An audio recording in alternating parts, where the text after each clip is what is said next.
দায়িত্ব, কোন ব্যক্তির ভোট চাওয়া তার দায়িত্ব না। আজ একজনের কথা শুনে আমি খুব দুঃখ পেয়েছি। পাপিয়া হারুন সাহেবের স্ত্রী, এই মহিলাকে আমার মনে হয় মুসলমান বলাও ঠিক না। এ বলছে যে আলেম ওলামা যেন কোনোদিন ইসলামের পক্ষে কোন দলের পক্ষে ভোট না চায়। ভোট চাওয়া এটা একটা ইবাদত। সূরা নিসা 58 নম্বর আয়াতে আছে, কোন হুজুর নিয়ে আসবেন, নিয়ে সেখানে বসিয়ে রাখেন। এখানে আমানাত বহু বচন আছে, তাফসিরে মারিফুল কোরআন নিয়ে আসেন বাংলায়, আপনাকে আমি ভয়ও কাটতো, ওখানে লেখা আছে ইন্নাল্লাহা ইয়া'মুরুকুম আন তু'আদ্দুল আমানাতি ইলা আহলিহা। অবশ্যই আল্লাহ তোমাদের সবাইকে নির্দেশ দিয়েছেন, আমাকে না, কুম বহু বছর, সবাইকে নির্দেশ দিয়েছেন তোমাদের যাবতীয় আমানত তাদের প্রাপকের কাছে পৌঁছিয়ে দাও।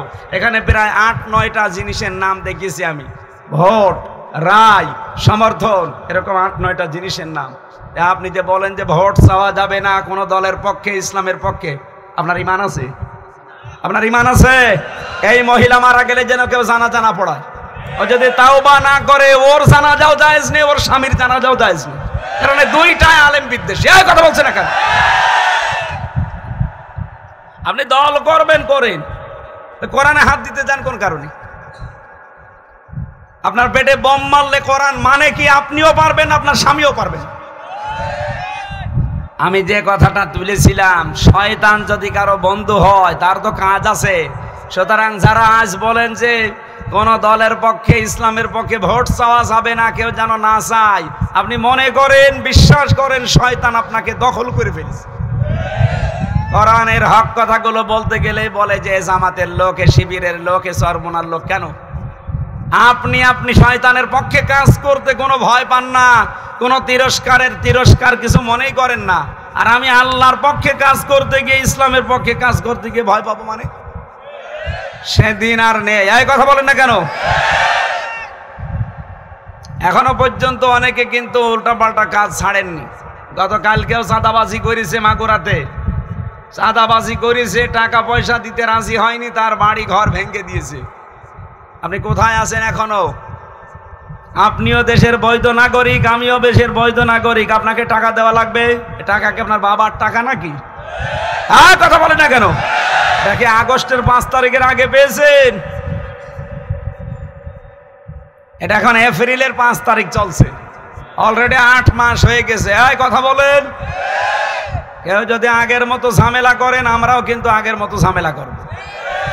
এই জন্য আপনারাও সাবধান হবেন।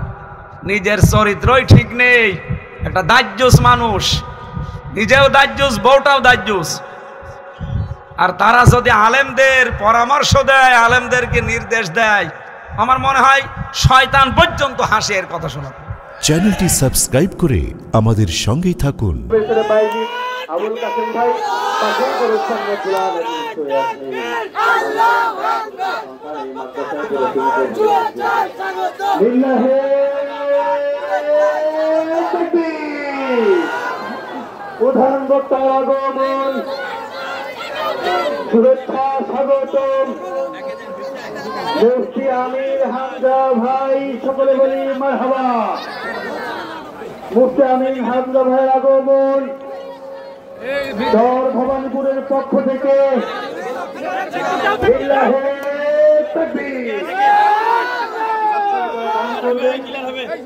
আপনারা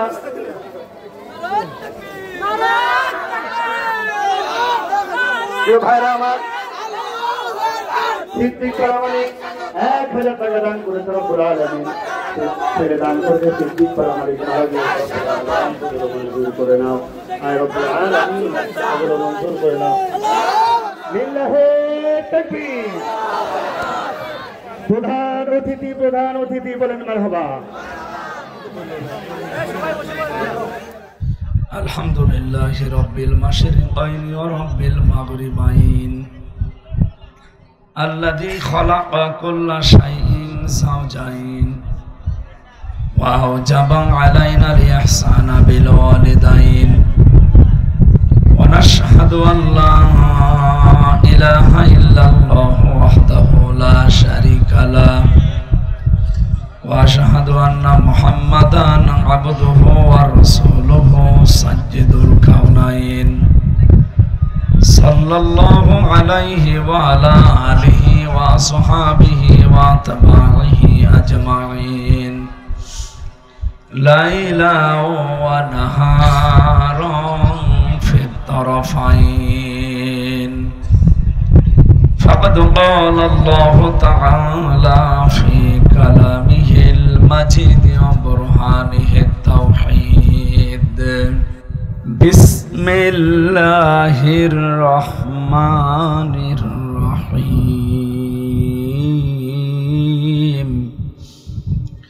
ইন্নাল্লাযীনা ক্বালু রাব্বুনাল্লাহু সুম্মা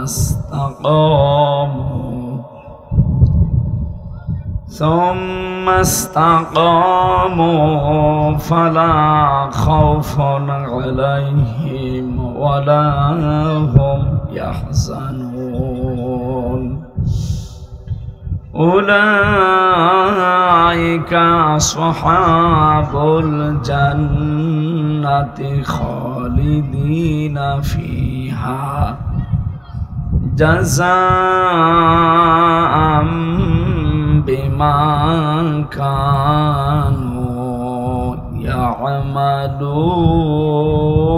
يعملون صدقت يا ربنا. عن أبي ذر رضي الله تعالى عنه قال دخلت على رسول الله صلى الله عليه وسلم فذكر الحديث بطوله إلى أن قال قلت يا رسول الله أوصني قال أوصيك بتقوى الله فإنه أزين لأمرك كله قلت زدني قال عليك بتلاوة القرآن وذكر الله عز وجل فإنه ذكر لك في السماء ونور لك في الأرض إلى آخر الحديث رواه مشকাত.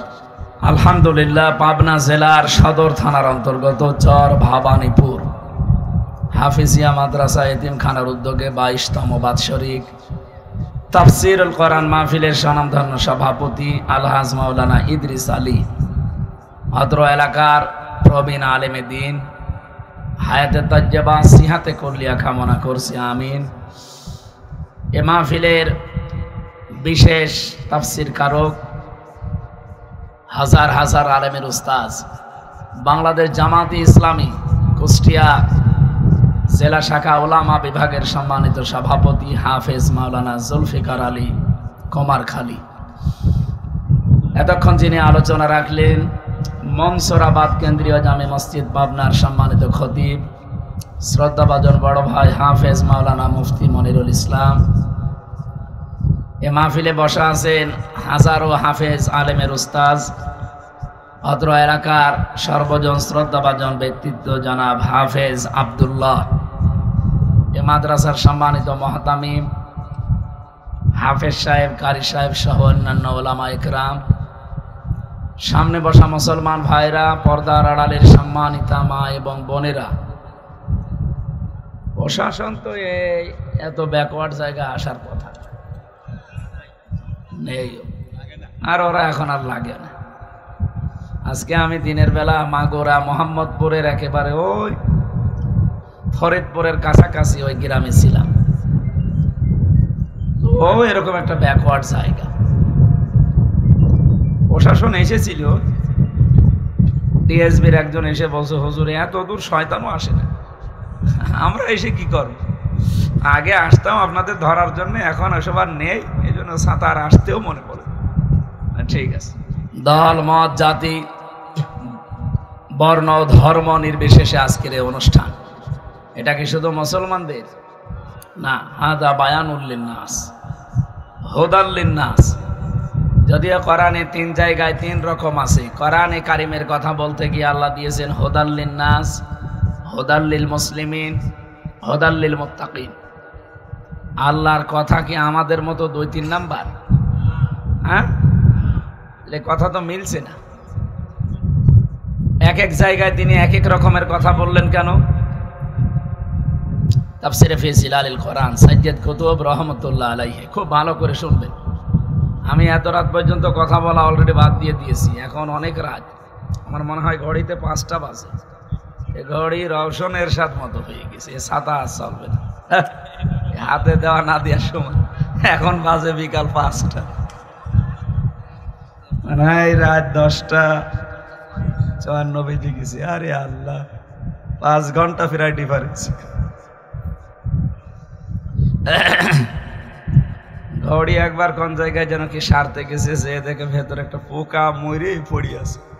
বলছে আমার ড্রাইভারই তো মরে গেছে, চলবে কি করে? আমার মনে হয় ঘড়ির সেই অবস্থায় হয়েছে। এরে ডাক্তার দেখা। আমরা 3 রকম কথা শুনলাম কোরআনে কারিমের, যে হুদাল লিন্নাস, এই যে মাসটা চলে গেল, এই মাসের নাম কোরআনে কারিমে ছিল শাহরু রমাদান আল্লাযী উনজিলা ফীহিল কোরআন। এই একটা মাসের নাম শুধু কোরআনে আছে, বাকি 11 মাসের নাম কোরআনে পাবেন। এই যে হাফেজ সাহেব বসে আছে, মাওলানা সাহেব বসে আছে, কোরআনে আল্লাহ সূরা তাওবায় দিয়েছেন 12 মাসের নাম একবারে, কিন্তু মুহররম, সফর, শাবান, রজব এইভাবে দেয়নি। ইন্না ইদ্দাতাশ শুহুরি ইনদাল্লাহি 12 শাহরান ফি কিতাবিল্লাহ ইয়াওমা খালাকাস সামাওয়াতি ওয়াল আরদ ইলা আখিরি আয়াত। আল্লাহ তাআলা বলেন, আমি আসমান জমিন যেদিন তৈরি করি ওই দিন আমার কিতাবের ভেতরে 12টা মাসের নাম আমি লিপিবদ্ধ করেছিলাম। কয়টা? তো সেখানে কোনো মাসের নাম নেই। সংখ্যা আছে কত বলেন তো? 12। একটা মাসের নাম সূরা বাকারার 185 নম্বর আয়াতে উল্লেখ আল্লাহ করলেন শাহরু রমাদান, এই সেই মাস যার নাম কি? মিম দোয়াদ আলিফ নুন। একবার যদি আপনি উচ্চারণ করেন 50টা নেকি হবে। আল্লাযী উনজিলা ফীহিল কোরআন, এই কোরআনে আমি আল্লাহ এই মাসে এই কোরআনে কারিম নাজিল করলাম। কেন? প্রথম কারণ হুদাল লিন্নাস, মানুষকে এটা পথ দেখাবে। হুদা শব্দের যতগুলো অর্থ আছে তার অন্যতম অর্থ হচ্ছে উপকার। হুদা মানে কি? হুদা মানে পথ প্রদর্শন করা, হুদা মানে কল্যাণ, হুদা মানে অনেকগুলো অর্থের ভেতরে আমার কাছে এটা ভালো লাগে। হুদা মানে কল্যাণ বা উপকার। আল্লাহ মানুষকে কোরআন দিলেন উপকার পাওয়ার জন্য। তামাম পৃথিবীতে সব মানুষ কোরআন থেকে কম বেশি উপকার পাচ্ছে, শুধু মুসলমানের না। এই আয়াত থেকে যেটা আমরা প্রথমে পেয়েছি, তামাম দুনিয়ায় এখন প্রায় 4,500 ধর্মের লোক বাস করে। কত? 4,500। আমরা হয়তো 8-10টা চিনি, এর উপরে বাকি চিনি না। পৃথিবীর যে কোনো জাতির মানুষেরা আল্লাহর কোরআনে কারিম থেকে যতটুকু নিয়েছে ততটুকু উপকার পেয়েছে। আপনি ইহুদি, খ্রিস্টান, বৌদ্ধ, অন্যান্য জাতি, তারা কোরআনে কারিম থেকে কয়েকটা জিনিস আমরা নিতে দেখেছি। পারিবারিক জীবনে তারা বিয়েটা নিয়েছে। এই জন্য বিবাহ শাদী যদি না থাকতো পৃথিবীতে বসবাসের অযোগ্য হয়ে যেত। কি কথা বুঝতেছেন? 2 নম্বরে তারা রাজনৈতিকভাবে কোরআনে কারিম থেকে কিছু নিয়ম নিয়েছে। সূরা নিসা 34 নম্বর আয়াতের প্রথম অংশে আপনি এটা পাবেন। খেয়াল করে মেলাবেন আমাদের দেশের সাথে। রব্বুল আলামিন বলেন, আর রিজালু কাওয়ামুনা আলান নিসা, পৃথিবীতে পুরুষ মানুষকে আমি বানিয়েছি নেতৃত্ব দেওয়ার জন্যে, আর মেয়েদের বানিয়েছি তাদের আজ্ঞাবহ। অথচ এটা পুরা উল্টিয়ে ফেলেছি আমরা। তো যারা এটার ধ্বনি ছড়ায়, তামাম দুনিয়ায় যারা সবক দিয়ে বেড়ায় নারী পুরুষের সমান অধিকার, আপনি আমেরিকার দিকে তাকান, 236 বছর হয়ে গেল। এই 236 বছরে আজ পর্যন্ত কোনো মহিলাকে তারা প্রধানমন্ত্রী বানায়নি। কি এই যে এবারও ডোনাল্ড ট্রাম্পের মতো একটা মাতাল, মাতাল না, সবসময় টাল হয়ে থাকে, এই লোকটাকে তারা প্রধানমন্ত্রী বানিয়েছে। কিন্তু কমলা হ্যারিসের মতো এত বড় একটা শিক্ষিতা মেয়েকে তারা দায়িত্ব দেয়। এর একটা তাফসিরে আমি হাদিস পেয়েছি, নবীজি বলেন, লা ইউফলিহা কওমুন আল্লাহু আমরাহুম ইমরাতুন। নবীজি গ্যারান্টি দিয়েছেন কখনো ওই জাতি সফল হতে পারে না শুধু পারে না তা না, পারছে না, পারবেও না। ইফলিহা এটা মজারে, বর্তমান ভবিষ্যৎ, প্রেজেন্ট ফিউচার, এর আগে লান এসেছে। নবীজি গ্যারান্টি দিচ্ছেন কখনোই হচ্ছে না, হবে না। যে জাতি তার নারীকে নেতৃত্বের আসনে বসিয়ে রেখেছে। আমেরিকা হয়তো কোরআনের এই আয়াত, এই হাদিস বিশ্বাস করে না, কিন্তু তারা মানতেছে, উপকার পাচ্ছে। আজ তারা পৃথিবীতে দাঁড়িয়ে গেছে এই একটাই কারণে, তারা জাতে মাতাল হলেও তালে ঠিক আছে, আর আমরা জাতেও মাতাল, তালেও মাতাল। আজ 54 বছর হয়ে গেল। বলেন তো, আমাদের দেশে দায়িত্ব পালন করেছে প্রধানমন্ত্রী হিসাবে, রাষ্ট্রপতি হিসাবে এই দেশে নারী না পুরুষ? বেশিরভাগই নারী। তার মানে নবীজির এই কথা আমরা যতদিন না মানতে পারি ততদিন পর্যন্ত এই বাংলাদেশে মানুষ আমরা যাই করি সফল হওয়া সম্ভব না। সফল হওয়ার জন্য 5টা গুণ সূরা বালাদের ভেতরে পাবেন। কয়টা? Must be. এই 5টা গুণ যদি কোনো ব্যক্তি, কোনো পরিবার, কোনো সমাজ, কোনো রাষ্ট্র, কোনো দল গ্রহণ করতে পারে, আল্লাহর কোরআন সূরা বালাদ গ্যারান্টি দিচ্ছে তারা সফল হবে। আমি যতটুকু মিলিয়েছি এই 5টা গুণ, এই দেশে যারা একামতে দিনের দায়িত্ব পালন করে তারা এগুলো সব সামনে পালন করার জন্য 100 ভাগ চেষ্টা চালাচ্ছে। যেহেতু কোরআনে কারিম থেকে তারা নিয়েছে এই তথ্যটা, এই সবকটা, আর আমার বিশ্বাস কোরআন থেকে কিছু নিলে কেউ ঠকবে না। খ্রিস্টানরা যদি না ঠকে দুনিয়ার হিসাবে, আমরা মুসলিম দাবি করে কোরআনে কারিম থেকে সফল হওয়ার এই 5টা টিপস যদি নিতে পারি, আমরা ঠকে যাব? বলেন। ফাক্কু রাকাবা আও ইতআমুন ফি ইয়াউমিন যী মাসগাবা ইয়াতীমান যা মাকরাবা আও মিসকিনান যা মাতরাবা সুম্মা কানা মিনাল্লাযীনা আমানু ওয়া তাওয়াসাউ বিস সাবরি ওয়া তাওয়াসাউ বিল মারহামা। কয়টা গুণ বললাম? বলেন বলেন। এই 5টা গুণের অধিকারী যারা দুনিয়ায় হবে, উলাইকা আসহাবুল মাইমানা। আমরা আজ বাংলাদেশে অনেককে বামপন্থী এ ঘোষণা দিয়ে নিজেকে আনন্দিত মনে করে যে আমি আনন্দ পাচ্ছি। না, বামপন্থী পরিচয় দেওয়া এটা জাহান্নামী মানুষের কালচার। বাংলাদেশে পরিচয় যেন কেউ বুঝে শুনে দেবেন না। আপনি ডানপন্থী না বামপন্থী? বামপন্থী যারা, ওরা বিনা হিসাবে, বিনা বিচারে জাহান্নামী। এরা হচ্ছে নারের অধিকারী। কিসের? বলেন বলেন। নার মানে আগুন। আর আরেকটা শব্দ আছে এর পাশাপাশি, নুন আলিফ র, নার, আর নুন ওয়া র, নূর। নূর মানে আলো। কোরআনে কারিমের 55টা নাম আছে, তার ভেতরে একটা নাম নূর। কদ জাআকুম মিনাল্লাহি নূরুন ওয়া কিতাবুম মুবিন। অবশ্যই আল্লাহর পক্ষ থেকে তোমাদের কাছে এসেছে স্পষ্ট কিতাব, নূর। এখানে যেহেতু আলেম আছে তাদেরকে বলছি, অনেক মানুষ মনে করে এই এলাকায় হয়তো এগুলো এখনো প্রচার হয়নি বা চর্চা নেই, এগুলো চট্টগ্রাম বিভাগে বেশি। ওরা গরম সুন্নি, ঠান্ডা সুন্নি, মিঠা সুন্নি নাম নিয়ে, নবী নূরের তৈরি না মাটির তৈরি, এই নিয়ে ফতোয়াবাজি করে ওরা দলই আলাদা করে ফেলে। এই কথা বলেন এখন। আল্লাহ বলেন অবশ্যই আমার পক্ষ থেকে এসেছে নূর, স্পষ্ট কিতাব। শব্দ যদিও দুইটা, জিনিস একটা। শিক্ষক জিজ্ঞাসা করছে, বিভিন্ন জায়গায় বিভিন্ন রকমের হয়ে ওঠে, কিন্তু জিনিস এক। কি বলতো এটার নাম? একজন বলছে চুল। কি চুল? বিভিন্ন জায়গায় ওঠে শরীরে, কিন্তু জিনিসের নাম কি? যতই আলাদা আলাদা বলেন, আসল তো নাম চুল। মাথায় থাকলে হয় চুল, চোখের উপরে থাকলে হয় ভরু, আর একটু নিচে নামলে পাপড়ি। চোখের পাপড়ি বলে না? আর একটু নিচে নামলে গোপ, আর একটু নিচে নামলে দাড়ি, আর নিচে নামা যাচ্ছে না।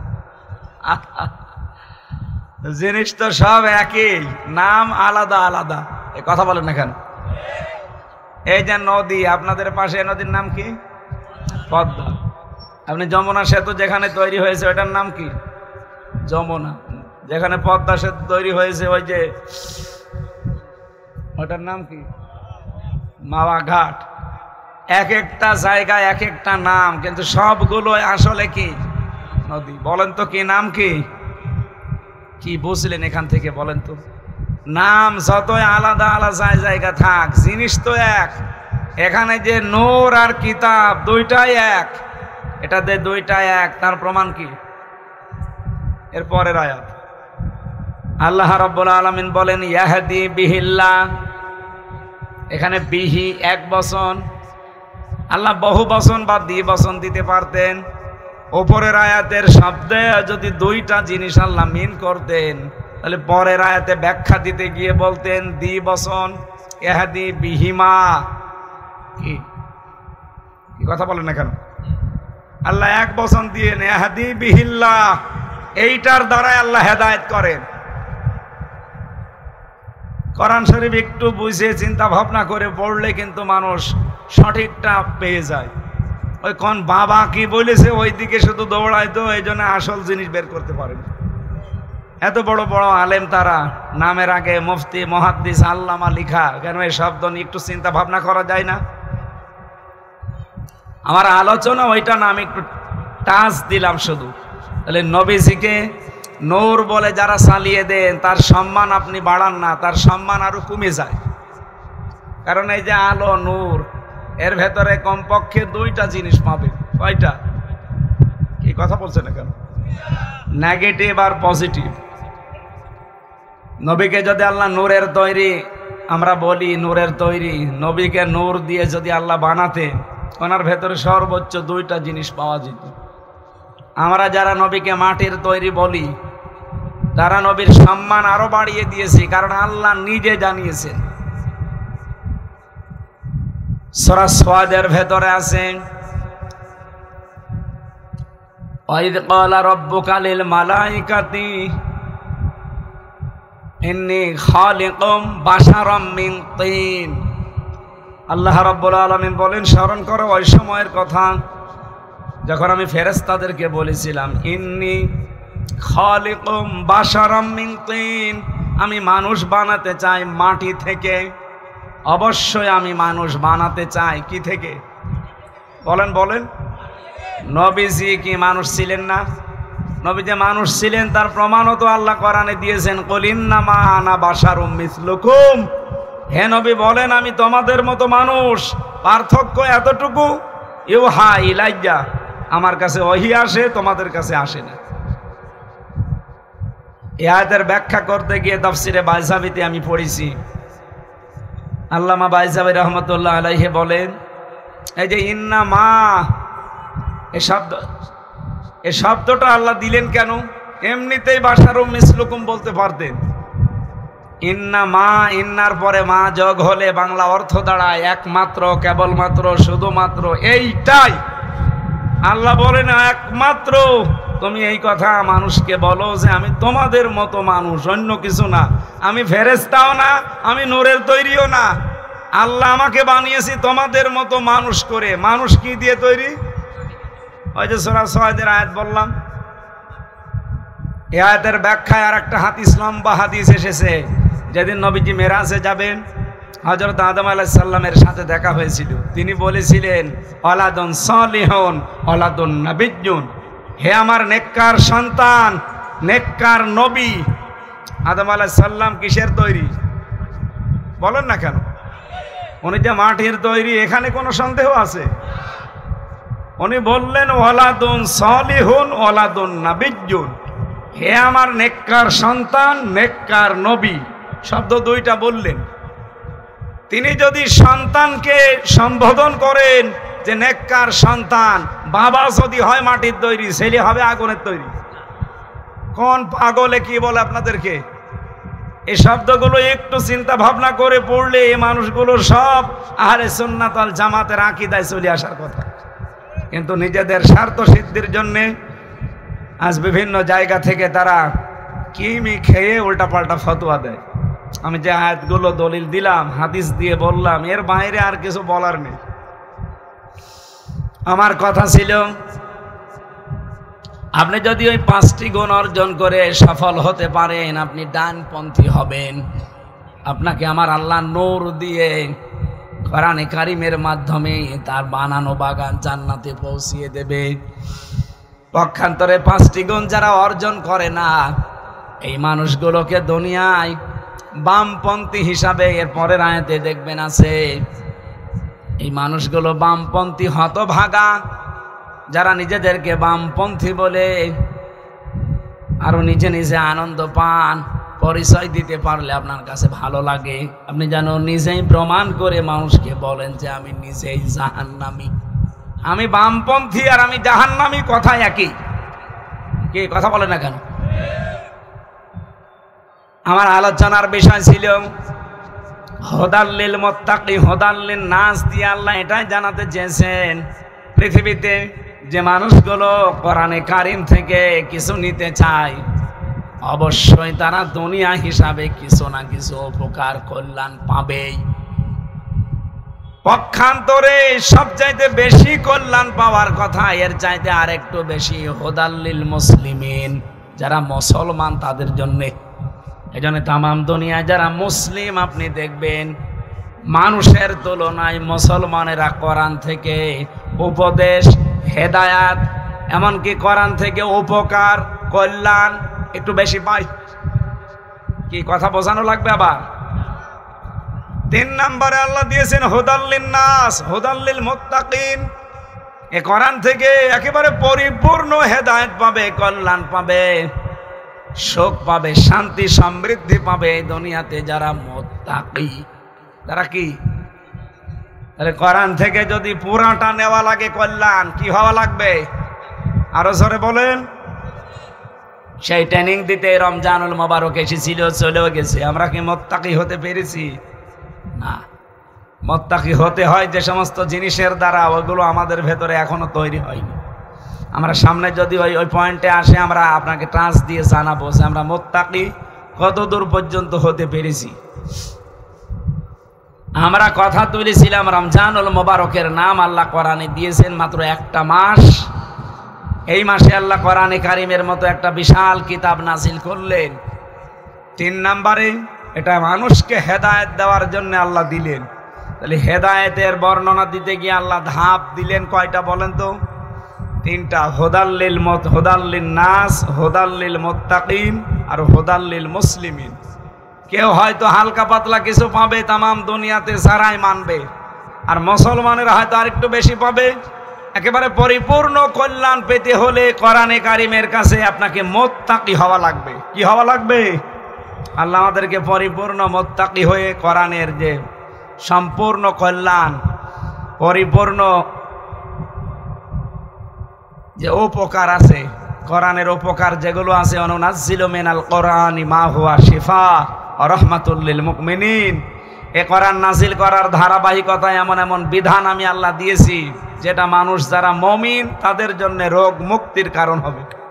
শারীরিক এবং মানসিক যত রোগ দুনিয়ায় হতে পারে সব রোগের মহা ঔষধ আল্লাহ কোরআনে দিয়েছে। এই জন্য দিন যত যাবে তত এখান থেকে মানুষ আবিষ্কার করে এগুলো নিতে পারবে। রমজানুল মোবারকে অটোফেসির মাধ্যমে রোজা রাখলে যে উপকার হয় এটা অলরেডি এখন 2017 সালে বিজ্ঞান প্রমাণ করে দেখিয়ে দিয়েছে। জোরে বলেন সুবহানাল্লাহ। আমরা নবীকে নূরের তৈরি আর মাটির তৈরি শব্দটা বোঝাতে পর্যন্ত এসেছিলাম। পাবনাবাসী খেয়াল করেন এই জায়গায় আল্লাহ রাব্বুল আলামিন মাটির তৈরি বলে ঘোষণা দেওয়ার কারণ আমরা পেয়েছি, কারণ মাটি এখন গবেষণা করে কমপক্ষে 10টা জিনিস পাওয়া যায়। কয়টা? আপনি মৃত্তিকা গবেষণাগার গাজীপুরে আছে, যান মাটি দেন, দেখুন এখান থেকে 10টা তথ্য আপনাকে দিয়ে দেবে। আর এই আলো নিয়ে যান, নূর নিয়ে যান, এখান থেকে মাত্র 2টা জিনিস বের করে দেবে, নেগেটিভ আর পজিটিভ। মাটির ভেতরে আছে iron, silicon, magnesium, potassium, calcium. এরপরে এরকম 10টা বিষয় আমি নিজেই পেয়েছি। আর মানুষের এই শরীরের 3.5 হাত বডি গবেষণা করে বিজ্ঞান এখন বলছে কমপক্ষে মানুষের ভেতরে পাওয়া যায় 13টা জিনিস। কয়টা? বাবার স্ফলিঙ্গ দিয়ে দ্রুত গতিতে যে পানিটা বের হয়ে মায়ের রেহেমের ভেতরে জমা হয়, বিজ্ঞান এখন দেখাচ্ছে 1500 বছর পরে। এই তথ্যটা আবিষ্কার হয়েছে মাত্র 200 বছর আগে। অথচ আল্লাহ পাক এই তথ্য কোরআনে কারিমের সূরা নাহলের ভেতরে ৭৮ নম্বর আয়াতে দিয়েছেন ১৫০০ বছর আগে।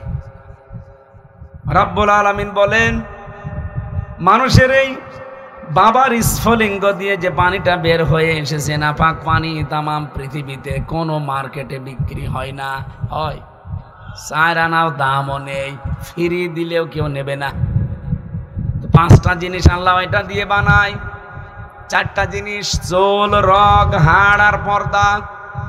মায়ের যে রেহেমে যেখানে সন্তান থাকে, বাচ্চা দানি বলা হয়, এই জায়গায় আল্লাহ যে নাপাক পানিটা রেখে দিয়েছেন, এখান থেকে আরো 4টা জিনিস বানায়, রক্ত, গোশত, চর্বি আর চামড়া। 4 8টা জিনিস যখন এক হয়ে যায়, 40 দিন 40 দিন 40 দিন এভাবে করতে করতে 6 মাসের ভেতরে বিভিন্ন 6 মাস যখন হয়ে যায়, আমি আল্লাহ আমার রব নামের কারণে মানুষকে 5টা জিনিস দান করি। ওয়াজআলা লাকুমুস সামআ ওয়াল আবসারা ওয়াল আফইদা ইলা আখিরি আয়াত। শ্রবণ শক্তি, দর্শন শক্তি, বাক শক্তি, আকেল শক্তি আর ঘ্রাণ শক্তি, এই 5টা আমি আল্লাহ নিজে দান করি আমার রব নামের কারণে। যদি একটাও কম দিতাম, দুনিয়ায় আসতে ঠিক, কিন্তু পূর্ণাঙ্গ না, অপূর্ণাঙ্গ হয়ে।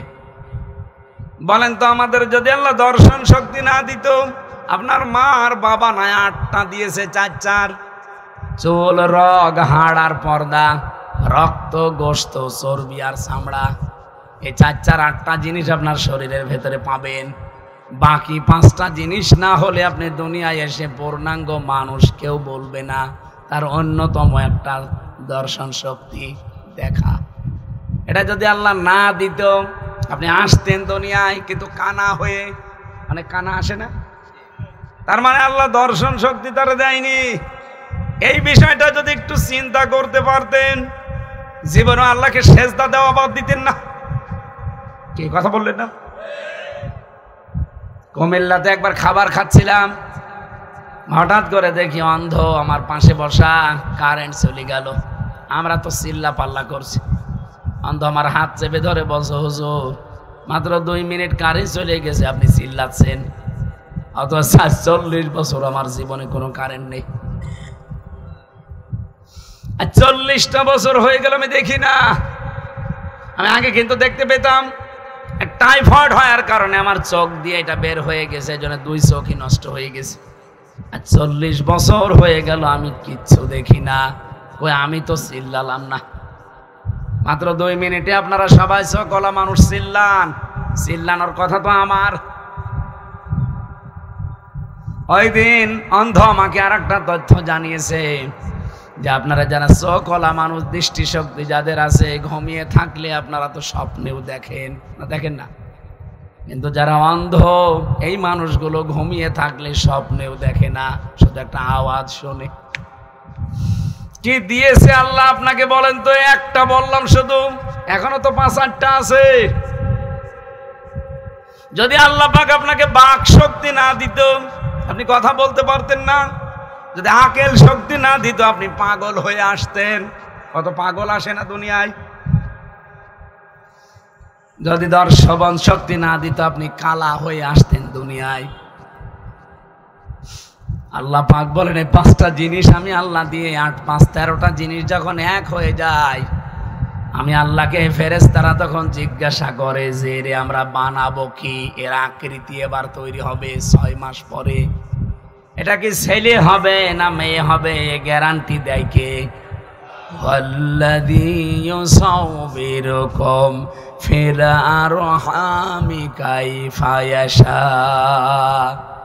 তিনি সে আল্লাহ যিনি মায়ের রেহেমের ভেতরে তোমাদের আকৃতি তৈরি করেন।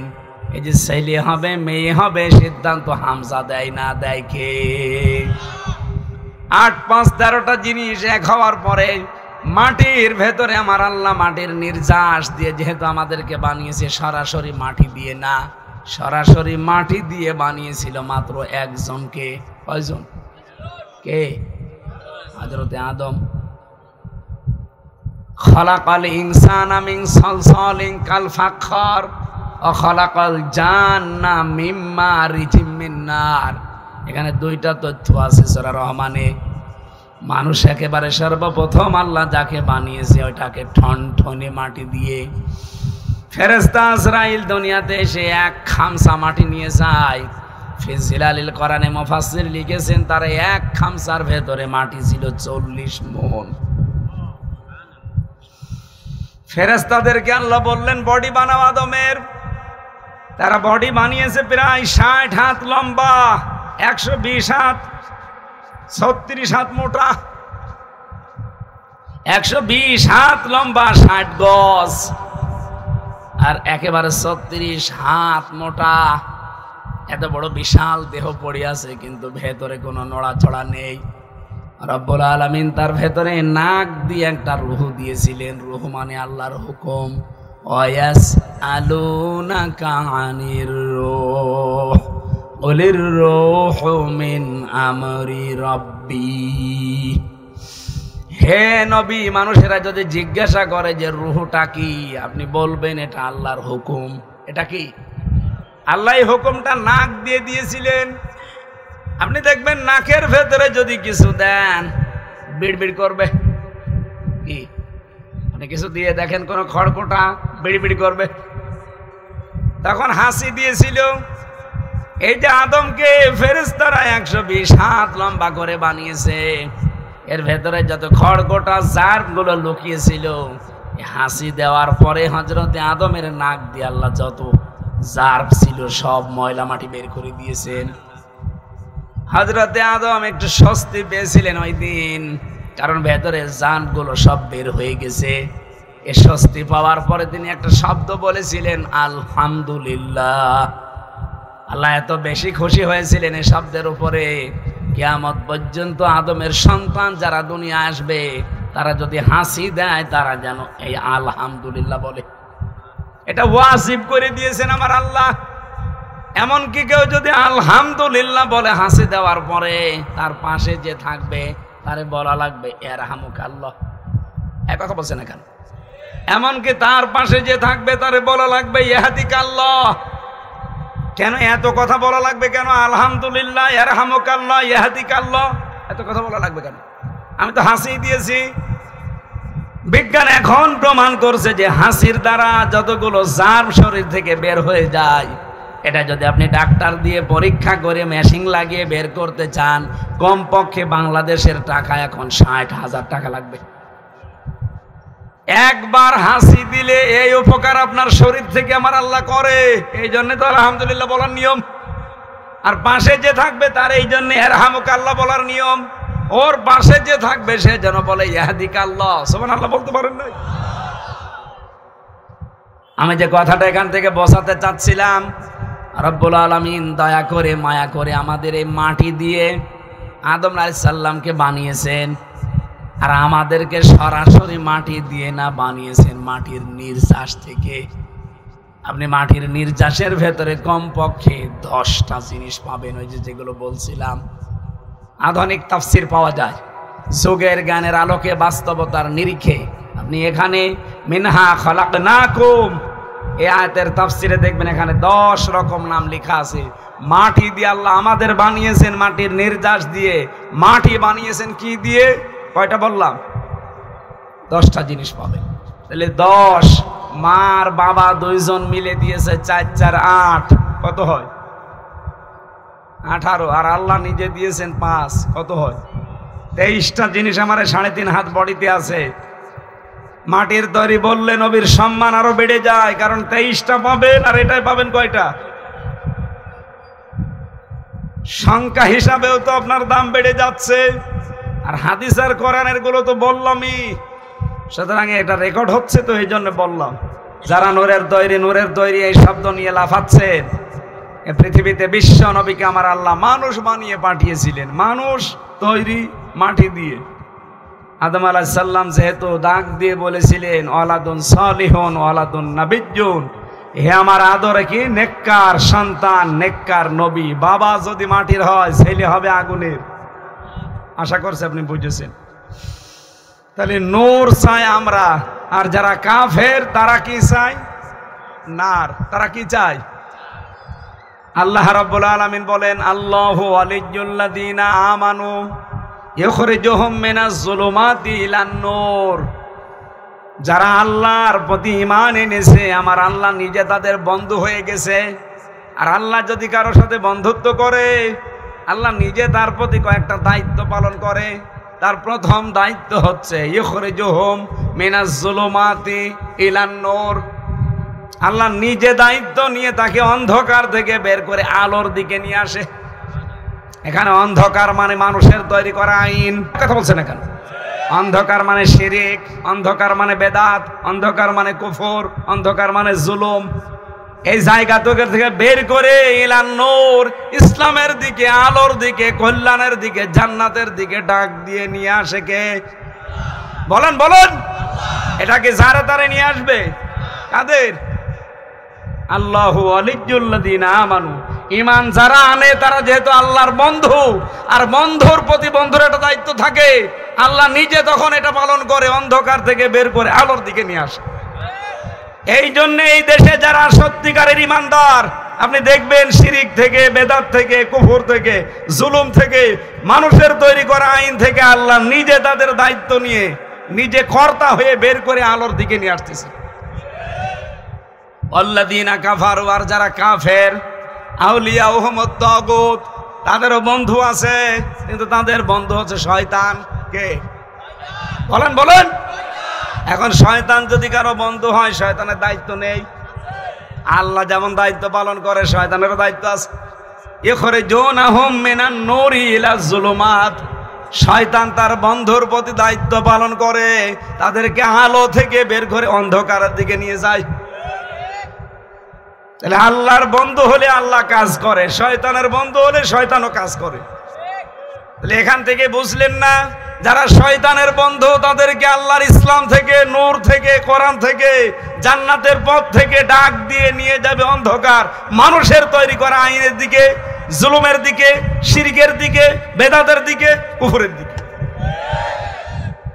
আজ একজনের কথা শুনে আমি খুব দুঃখ পেয়েছি। পাপিয়া হারুন সাহেবের স্ত্রী, এই মহিলাকে আমার মনে হয় মুসলমান বলাও ঠিক না। এ বলছে যে আলেম ওলামা যেন কোনোদিন ইসলামের পক্ষে, কোন দলের পক্ষে ভোট না চায়। ভোট চাওয়া এটা একটা ইবাদত। সূরা নিসা 58 নম্বর আয়াতে আছে, কোন হুজুর নিয়ে আসবেন, নিয়ে সেখানে বসিয়ে রাখেন।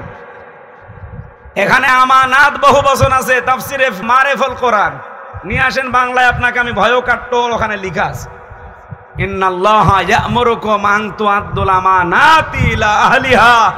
অবশ্যই আল্লাহ তোমাদের সবাইকে নির্দেশ দিয়েছেন, আমাকে না, কুম বহু বছর, সবাইকে নির্দেশ দিয়েছেন তোমাদের যাবতীয় আমানত তাদের প্রাপকের কাছে পৌঁছিয়ে দাও।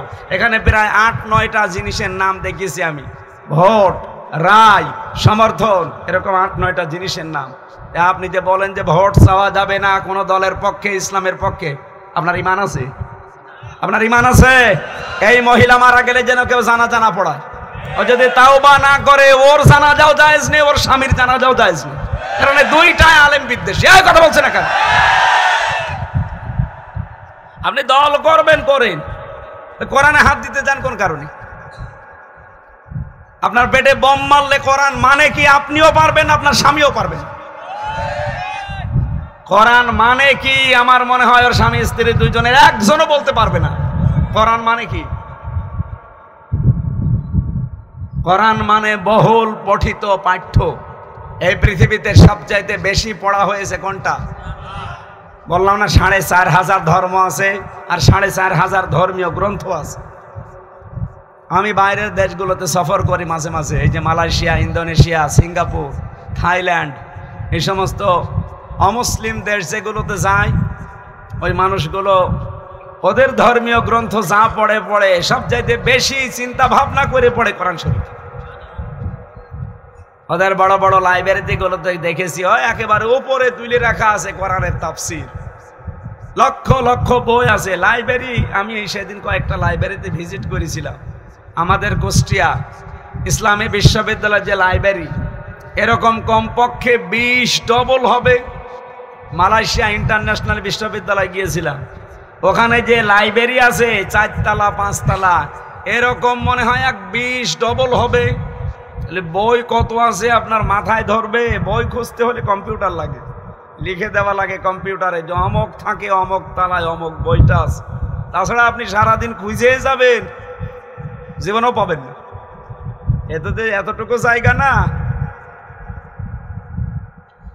এই সবার উপরে তাকিয়ে দেখি আল্লাহর কোরআন ওখানে রাখা আছে। সুবহানাল্লাহ বাড়ি যেয়ে বলবেন। আমি যে কথাটা তুলেছিলাম, শয়তান যদি কারো বন্ধু হয় তার তো কাজ আছে। সুতরাং যারা আজ বলেন যে কোন দলের পক্ষে, ইসলামের পক্ষে ভোট চাওয়া যাবে না, কেউ যেন না চায়, আপনি মনে করেন, বিশ্বাস করেন শয়তান আপনাকে দখল করে ফেলেছে। কোরআনের হক কথাগুলো বলতে গেলেই বলে যে জামাতের লোক, শিবিরের লোক, চরমোনার লোক। কেন? আপনি শয়তানের পক্ষে কাজ করতে কোনো ভয় পান না, কোনো তিরস্কার কিছু মনেই করেন না। আর আমি আল্লাহর পক্ষে কাজ করতে গিয়ে, ইসলামের পক্ষে কাজ করতে গিয়ে ভয় পাবো মানে? সেদিন আর নেই। এই কথা বলেন না কেন? এখনো পর্যন্ত অনেকে কিন্তু উল্টাপাল্টা কাজ ছাড়েননি। গতকালকেও চাঁদাবাজি করেছে মাগুরাতে, চাঁদাবাজি করেছে, টাকা পয়সা দিতে রাজি হয়নি, তার বাড়ি ঘর ভেঙে দিয়েছে। আপনি কোথায় আছেন এখনো? আপনিও দেশের বৈধ নাগরিক, আমিও দেশের বৈধ নাগরিক। আপনাকে টাকা দেওয়া লাগবে? টাকা কি আপনার বাবার টাকা নাকি? হ্যাঁ, কথা বলেন না কেন? দেখে আগস্টের 5 তারিখের আগে পেয়েছেন, এটা এখন এপ্রিলের 5 তারিখ চলছে, অলরেডি 8 মাস হয়ে গেছে। এই কথা বলেন। কেউ যদি আগের মতো ঝামেলা করেন, আমরাও কিন্তু আগের মতো ঝামেলা করব। এই জন্য আপনারাও সাবধান হবেন। নিজের চরিত্রই ঠিক নেই, একটা দাজ্জুস মানুষ, নিজেও দাজ্জুস, বউটাও দাজ্জুস। আর তারা যদি আলেমদের পরামর্শ দেয়, আলেমদেরকে নির্দেশ দেয়, আমার মনে হয় শয়তান পর্যন্ত হাসে এর কথা শোনা। আল্লাহ বলুন, ওয়ালাইকা আসহাবুন নার, এরাই হচ্ছে জাহান্নামের আগুনের অধিবাসী, হুম ফিহা খালিদুন, চিরকাল সেখানে থাকবে। তাহলে যারা এই পৃথিবীতে যারা জাহান্নামে যাবে, যেটার নাম আরবিতে কি বললাম? নার। বলেন রব্বানা আতিনা ফিদ দুনিয়া হাসানা ওয়া ফিল আখিরাতি হাসানা ওয়া কিনা আযাবান নার। হে আল্লাহ, দুনিয়ায় শান্তি দাও, আখিরাতে মুক্তি দিও, আর জাহান্নামের আগুন থেকে আমাদের বাঁচাও। নার মানে আরো জোরে। শয়তান চাই নার, কারণ শয়তান নার দিয়েই বানানো, আর আমরা চাই নূর। আমরা কি চাই? আরো জোরে। নূর মানে কোরআন। নূর মানে বললাম না 55টা নাম আছে, তার ভেতরে একটা নাম নূর। আমি নূরের ব্যাখ্যা দিতে গিয়ে তো পর্যন্ত চলে গেছি। সেই নূর থেকে কিছু কথা শোনার জন্য আপনারা বসে আছেন। আল্লাহ রাব্বুল আলামিন আজকের তেলাওয়াতকৃত আয়াত থেকে হেদায়েত আকারে কিছু কথা নিয়ে যাওয়ার তৌফিক যেন দান করেন, বলেন আমিন। দরুদ আর সালাম পাঠ করছি আমাদের নবী, মানবতার মহান শিক্ষক মুহাম্মদুর রাসূলুল্লাহ সাল্লাল্লাহু আলাইহি ওয়াসাল্লামের প্রতি। একটা মাত্র আমরা আয়াত পড়েছি। কয়টা? সূরা আহকাফ 13-14 নম্বর আয়াত পড়েছি আমরা। একটা আয়াতের ব্যাখ্যা হয়তো করতে পারবো, যতটুকু পারি চেষ্টা চালাচ্ছি তাফসীর আকারে কথা বলার। কোন সূরার নাম বললাম যেন? আহকাফ। 35টা আয়াত আছে। একটা আয়াতেই দেখেন কত কথা পাবেন। যদি একটা আয়াতে এত কথা থাকে, পুরা কোরআনে 6666টি আয়াত এটা প্রসিদ্ধ, 6236টা আয়াত এটা বিশুদ্ধ। দুইটাই ঠিক আছে। এতগুলো আয়াতে আল্লাহ কত কথা দিয়েছে, কিয়ামত হয়ে যাবে তাও কোরআনের কথা বলে শেষ করা যাবে না। আল্লাহ রাব্বুল আলামিন বলেন, ইন্নাল্লাযীনা ক্বালু, নিশ্চয় যারা এই কথা বলে, যারা এই কথা বলে, রব্বুনাল্লাহ, আমাদের রব আল্লাহ, এ কথা বলে শেষ করে দেয় না। সুম্মাস্তাকামু, এর উপরে টিকে থাকে। আল্লাহ শর্ত দিয়েছেন দুইটা, আল্লাহকে রব বলা লাগবে, 2 নম্বরে রবের উপরে টিকে থাকা লাগবে। ফালা খাউফুন আলাইহিম ওয়ালা হুম ইয়াহজানুন, রব্বুল আলামিন বলেন তাদের জন্য আমার ঘোষণা, তাদের কোনো ভয় নেই, চিন্তাও নেই। উলাইকা আসহাবুল জান্নাহ, এরাই হচ্ছে জান্নাতের অধিবাসী। খালিদিনা ফিহা, চিরকাল সেখানে থাকবে। জাযাম বিমা কানু ইয়ামালুন, তারা যে কাজ কারবার দুনিয়ায় করেছে তার পুরস্কার এইটা। সুবহানাল্লাহ বলতে পারেন না? এটা বাংলা অর্থ ছিল। এবার আমরা ব্যাখ্যায় যাচ্ছি। কবরে যাবার পরে 3টা প্রশ্ন হবে। তার প্রথম প্রশ্ন ছিল মার রব্বুকা, কি ছিল? বলেন বলেন। আপনি যদি কবরে বলতে চান রব্বি আল্লাহ, আমার রব আল্লাহ, মাস্ট বি আপনাকে এই প্রশ্নের জবাব দিতে হলে 5টা বিষয় দুনিয়ায় মানা লাগবে। এদিকে খেয়াল করেন। আপনি এখন কবরে চলে যাবেন, এখনই মারা গেলে রাতটাও হয়তো আপনাকে পার করতে দেবে না এলাকার মানুষ। কারণ আমরা জানি যে যত তাড়াতাড়ি মাটি দেওয়া হয় তত ভালো। কয়টা জিনিস তাড়াতাড়ি করা লাগে? 3টা। 1 নম্বরে, মানুষ মারা গেলে বেশি দেরি করা ঠিক না, তাড়াতাড়ি করে কবরে দিয়ে দেবেন। যত তাড়াতাড়ি কবরে দেবেন তার জন্য ভালো, আমাদের জন্য ভালো। অনেকে রেখে দেয় যে অমুক চারাকালে আসবে, রেখে দেন ফ্রিজ করিয়ে। কেন তার রেখে দেওয়া লাগবে? 2 নম্বরে, কারো যদি মেয়ে বিবাহযোগ্য হয়, সৎ পাত্র যদি যোগ্য পেয়ে যান, দেরি করবেন না, তাড়াতাড়ি দিয়ে দেন। কিন্তু এই জায়গায় আমরা অনেকে দেরি করি না। ও নিজের পায়ে আগে দাঁড়াক। নিজের পায়ে দাঁড়াতে গিয়ে দেখা যাচ্ছে অন্যের পায়ে চলে গেছে আল্লাহর রাস্তায়। আমার গ্রামে এক দাদা, নাম বলছি না কারণ রেকর্ড হচ্ছে তো, ওনারে একদিন বললাম, দাদা আপনার 2টা মেয়ে কলেজে পড়ে, মেয়েদেরকে আপনি একটু পর্দা দিতে পারেন না, একটু বোরকা মোরকা দিয়ে একইভাবে যায়, এটা বদনাম হয়ে যাবে। বলছে হামজায় কসি মেয়ে, আর একটু বড় হোক। হ্যাঁ, ইন্টারে পড়ে, কসি মেয়ে। ইন্টারে মানে তার মানে কমপক্ষে 18-19 বছর বয়স হবে। কথা বলছে না কেন? 2টাই জমকা মেয়ে তো, আর সুন্দরী ওই রকম। কয়েকদিন পরে শুনলাম বাড়িছে যে 2টাই আল্লাহর রাস্তায় কার হাত ধরে পালিয়েছে। বাড়িছে দেখি 2 জন স্বামী স্ত্রী কাঁদতে কাঁদতে পাগল হয়ে যাচ্ছে, চোখ হয়ে গেছে আপেলের মতো মোটা মোটা। দাদারে বললাম, দাদা কিনতে লাভ নেই, কসি মেয়ে। কসি মেয়ে এত করে বললাম, অন্তত ঢেকে ঢেকে পাঠান, পর্দা দেন, বোরকাটা দেন। না, কসি মেয়ে। এখন নেন। বিবাহযোগ্য হলে মেয়েদেরকে ঘরে রাখা যাবে না, বিয়ে দেওয়া লাগবে। কিন্তু আমাদের সমাজ ব্যবস্থাটা এমনও গরিব মানুষের মেয়ে আছে 40 বছর পার হয়ে যাচ্ছে, বিয়ে দিতে পারে না। কথা বলে না কেন? কিছু গরিব মানুষ, ভ্যান চালক, রিক্সা চালক, মাঠে খাটে এসে বলে, হুজুর মেয়ের বয়স 35 বছর হয়ে যাচ্ছে, বিয়ে দিতে পারি না। বিয়ের কথা বললে আমার কাছে টাকা চায়। কি মানুষ না জানোয়ার? আমি নিজেই চলতে পারি না, আর আমার কাছে বলে যে মোটরসাইকেল কিনে দেওয়া লাগবে। আফসোস লাগে এই 2টা মহিলার উপরে। কতদিন পর্যন্ত তারা দায়িত্বে ছিল, কিন্তু এই কাজটা যদি করে যেত যে বাংলাদেশে যৌতুক নিলে তার ফাঁসি হবে। কথা বলেন, এই জেনা ব্যবসার অন্তত কমে যেত।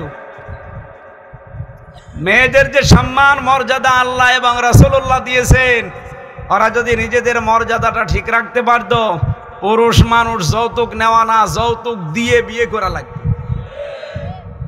আমার এখন পানি খাওয়ার দরকার, কিন্তু পানি আশপাশে 1-1.5 কিলো 2 কিলোর ভেতরে নেই। আমার ছাতি ফেটে যাচ্ছে বুকে, পানি খুবই দরকার। দেখলাম এখানে বসে বসে 2 জন ডাব বিক্রি করছে, এক একটা ডাব 500 টাকা।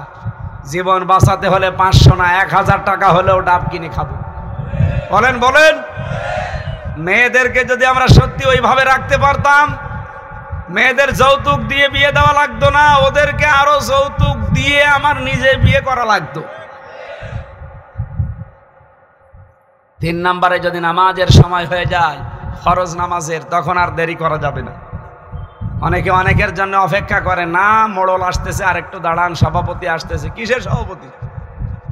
কারো জন্য অপেক্ষা করা যাবে না। যদি নামাজের নির্ধারিত সময় এসে যায়, এই 3টা কাজে আপনারা আর দেরি করবেন না। কবরে দেওয়ার পরে যেহেতু এখনই মরে গেলে আমারে আর সকাল পর্যন্ত যেতে দেবে না, কবরে দিয়ে দেবে। এখন হয়তো রাত 11টা বাজে, দুইটার ভেতরে আমারে কবরে আপনারা দিয়ে দেবেন। প্রথম প্রশ্ন জিজ্ঞাসা করবে মার রব্বুকা, তোমার রব কি, কে? এ কথা যদি কেউ বলতেই চান দুনিয়ার এই প্র্যাকটিক্যাল লাইফে তাকে 5টা প্রশ্নের জবাব জোগাড় করা লাগবে। রব শব্দের 5টা অর্থ আমি পেয়েছি। 1 নম্বরে রব মানে সৃষ্টিকর্তা। রব মানে ইকরা বিসমি রাব্বিকাল্লাযী খলাক, পড়ো তোমার ওই প্রভুর নামে, রবের নামে যিনি তোমাকে, বলেন বলেন। সৃষ্টিকর্তা হিসাবে আপনাকে আল্লাহকে মানা লাগবে। এটা যদি কেউ না মেনে অন্য কাউকে মানেন, আপনি কবরে যে বলতে পারবেন না রব আমার আল্লাহ। এই পৃথিবীতে এখন মাত্র 200 কোটি মানুষ এই কথা বলে যে রব আমার আল্লাহ, আল্লাহ আমাদের বানিয়েছে।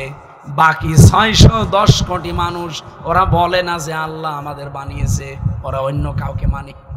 আরে সৃষ্টিকর্তা হিসাবে বাকি 610 কোটি মানুষ কিন্তু আল্লাহ আমাদের সৃষ্টিকর্তা এটা মানে না, বিশ্বাসও করে না। 2 নম্বরে রব মানে আইনদাতা। রব মানে, এবার অনেকে মনে করছে হুজুর মনে হয় রাজনীতি আরম্ভ করবে। আরে ভাই না, ভোটে আমি দাঁড়াচ্ছি না, ভোটে দাঁড়াচ্ছে ফরাদ স্যার, আর এখানে দাঁড়াচ্ছে আফজাল স্যার, সুতরাং ও ইকবাল স্যার আপনার ভেতরে। আমাদের এই খোকসা কুমারখালীতে আফজাল হোসেন, কুষ্টিয়ার সদর আর ইবি মিলে অধ্যাপক ফরহাদ হোসাইন স্যার, মিরপুর ভেড়ামারা মিলে জনাব আব্দুল গফুর স্যার, আর ওদিকে দৌলতপুরে মনে হয় অধ্যাপক বেলাল হোসেন।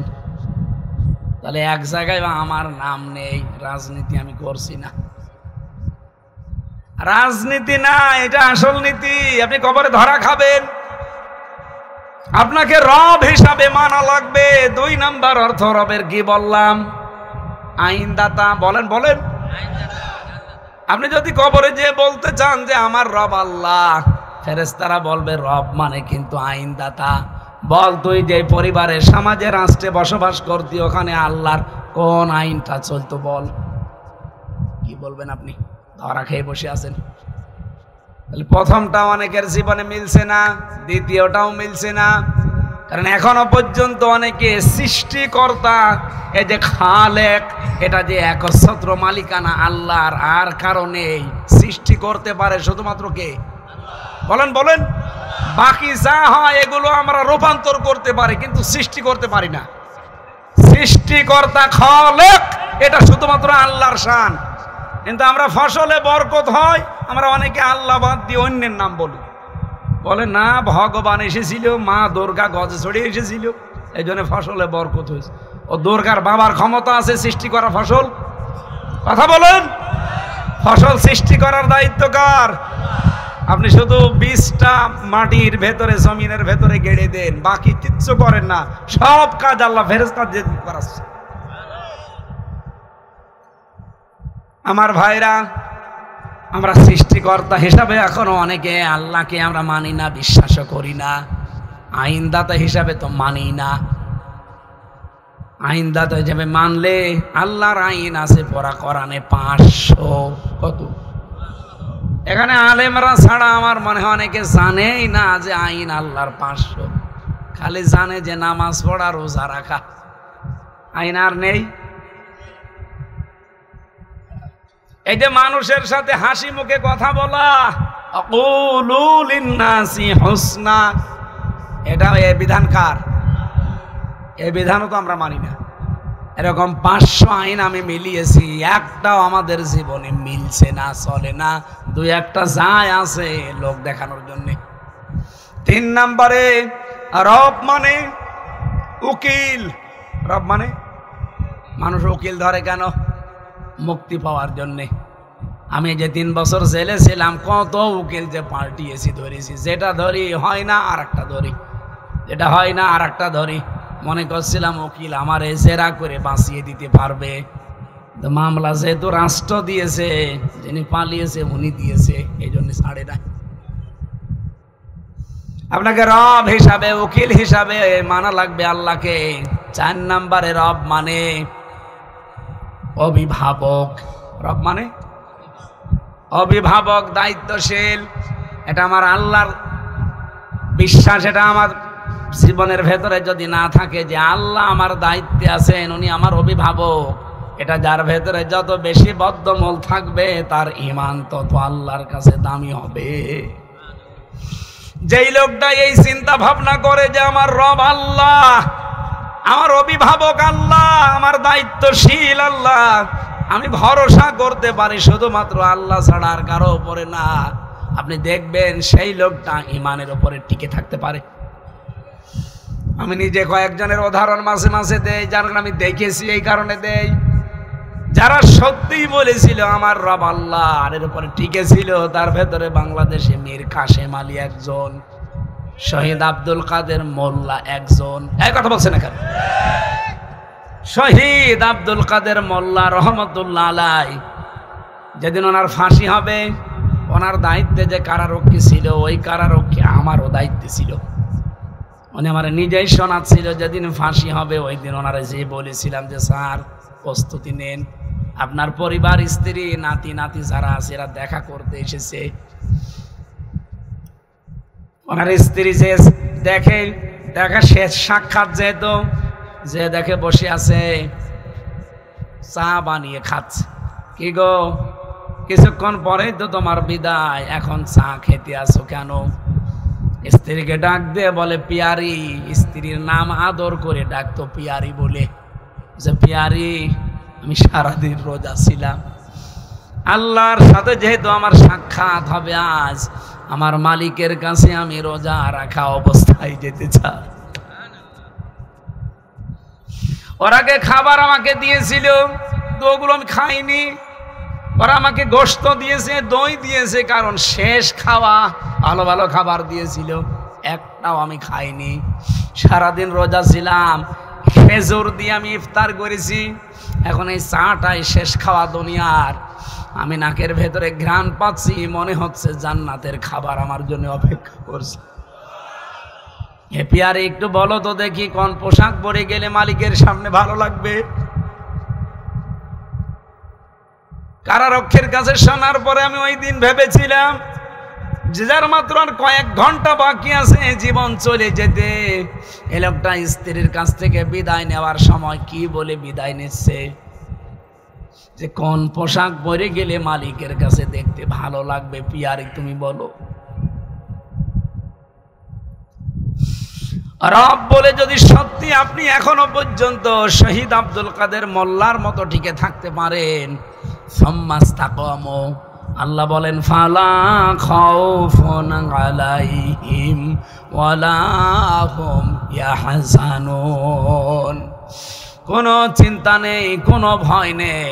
ফেরেশতারা সর্বশেষ এসে আপনাকে এই কথা শোনাবে। কিসের ভয় করেন, কিসের চিন্তা করেন? কোনো ভয় করবেন না, কোনো চিন্তা করবেন না।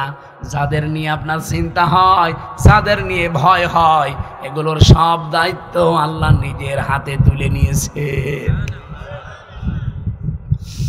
5 নম্বরে রবের অর্থ পেয়েছি আমি প্রতিপালক, লালন পালনকারী। এই যে 5টা অর্থ বলেছি, আপনি বাস্তব জীবনে মিলিয়ে দেখেন তো কয়টা মানতে পারেন? একটা আমাদের জীবনে মেনে চলা সম্ভব হচ্ছে না। এ সম্ভব হচ্ছে না, এই কারণে তো আমরা এত চিল্লাই। এই মানুষটা 50 বছর চিল্লাচ্ছে একটা কারণে, গলা পর্যন্ত নষ্ট হয়ে গেছে। আমি আজ 8-9 বছর চিল্লাচ্ছি একটাই কারণে, কারণ আমরা দেখতে পাচ্ছি 54 বছরে রব মানে আল্লাহ, এটা বলে টিকে থাকার মতো পরিবেশে বাংলাদেশে এখনো হয়নি। আমি জেলে যাওয়ার আগে একবার একটা ফতোয়া দিয়েছিলাম, আমার কুষ্টিয়া হালসা বাড়ি জেনার ফতোয়া। এক মহিলা তার পেটে সন্তান নিয়ে এসে এক বাড়িতে এসে বলছে এটার বাবা এ। লোকজন বলছে এর বাবা এ মানে তোমার স্বামী থাকে বিদেশে, স্বামীরে বাদ দিয়ে রে বলছো তোমার বাবা এ, তোমার সন্তানের একটা কথা হইলো, তার মানে এটা অবৈধ সন্তান। এক কথা বলছে না কেন? শেষ পর্যন্ত আমার কাছে এসেছে, বলে ফতোয়া দেন তো। দিলাম। কোরআন হাদিসের যা আছে জেনার বিচার, যে বিবাহিতা যদি হয় তাহলে তাদেরকে মাটির ভেতরে গেড়ে দিয়ে পাথর বা ইট মেরে তাদেরকে সঙ্গে সার করা লাগবে। এ বিধান কার? এখন এই বিধানের কথা বলা পর্যন্ত শেষ। আজকে যিনি আলোচনা করলেন উনিও মুফতি, আমিও সার্টিফিকেটধারী মুফতি, যদি ফতোয়া দিয়ে দেই। এখন যদি গ্রামবাসী, এলাকাবাসী, মোড়ল মাতব্বার সব মিলে কার্যকর করে ফেলে, সঙ্গে স্যার ওই মহিলার না, সঙ্গে স্যার আমারে করবে, তোর ফতোয়া পর্যন্ত শেষ। কার্যকর করতে গেলি কোন কারণে? ওই মহিলা যদি ওই সঙ্গে স্যার করে, বলেন তো সঙ্গে সঙ্গে পুলিশ এসে আমারে ধরে সঙ্গে স্যার করবে না? আমি শুধু ফতোয়া পর্যন্ত শেষ, কিন্তু কার্যকর করার ক্ষমতা আমার কোনো আছে? আমার পেছনে কোনো ব্যাকআপ আছে, কোনো শক্তি আছে? আমরা তো এইটার জন্য ইসলামের কথা বলছি। আজ যদি আমরা সেই 54 বছর আগে ইসলামের হাতে দেশটা তুলে দিতে পারতাম, আল্লাহর কসম এই দেশে আসিয়ার মতো মেয়ে ধর্ষিতা হতো না।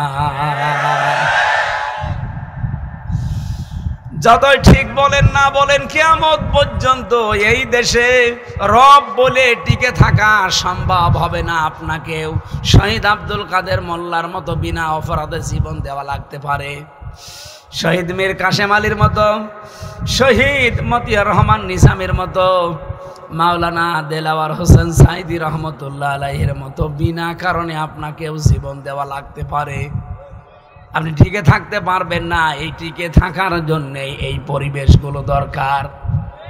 এমন একটা বাংলাদেশ আমরা বানাতে চাচ্ছি, যেই বাংলাদেশে আপনি টিকে থাকতে পারবেন। রব্বুন আল্লাহ বলার পর রব্বুল আলামিনের জন্য গ্যারান্টি দিয়েছেন শব্দের প্রথমেই, ইন্নাল্লাযীনা ক্বালু রব্বুনাল্লাহ সুম্মা ইসতাকামু। এই পৃথিবীতে যে মানুষগুলো বলতে পারে আমার রব আল্লাহ, আর এর উপরে টিকে থাকতে পারে। এবার একটা নতুন কথা বলছি, আলেমরা খেয়াল করবেন। এই দুনিয়াতে 3টা কারণে যদি কেউ একটা কষ্ট সহ্য করে, মাস্ট বি দুনিয়াতে তাকে আমার আল্লাহ কমপক্ষে 70টা সুখের মুখ দেখাবেই। কয়টা কারণে? আরো জোরে বলেন। এই তথ্যটা আছে সূরা আলাম নাসরা 5 এবং 6 নম্বর আয়াতে। আপনি হয়তো এভাবে এতদিন ভাবেননি, এবার চিন্তা ভাবনা করে পড়বেন।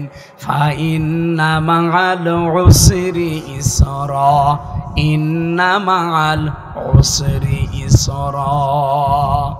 আপনি এখানে মা এই শব্দের পরেই দেখবেন উসরা, এর আগে দেখবেন আলিফ লাম। যেহেতু আলেম ওলামা আছে, এখানে আলিফ লাম নির্দিষ্ট করার জন্য মারিফা বলা হয়। আল্লাহ উসরুন শব্দ দেওয়ার আগে দিলেন আলিফ লাম, এর আগে মা লাগিয়েছেন, এর আগে ইন্না দিয়েছেন। আবার এক আয়াত 2 বার রিপিট করলেন। অবশ্যই কষ্টের পরে সুখ। সুখ বলতে গিয়ে আল্লাহ মারিফা করেন নাই, এটা নাকেরা, অনির্দিষ্ট। তাফসিরে মুফাসসিরিন ইকরাম আপনি দেখবেন ফি জিলালিল কোরআন এটা বেশি পাবেন। সাইয়্যেদ কুতুব লিখেছেন ব্যাখ্যায়, টিকার ভেতরে আছে। আমি এর আগে এভাবে ভাবি নাই, আমি এর আগে বারবার পড়েছিলাম, কিন্তু এবার দেখি না, নতুন একটা বিষয় আল্লাহ আমারে জানাতে চাই।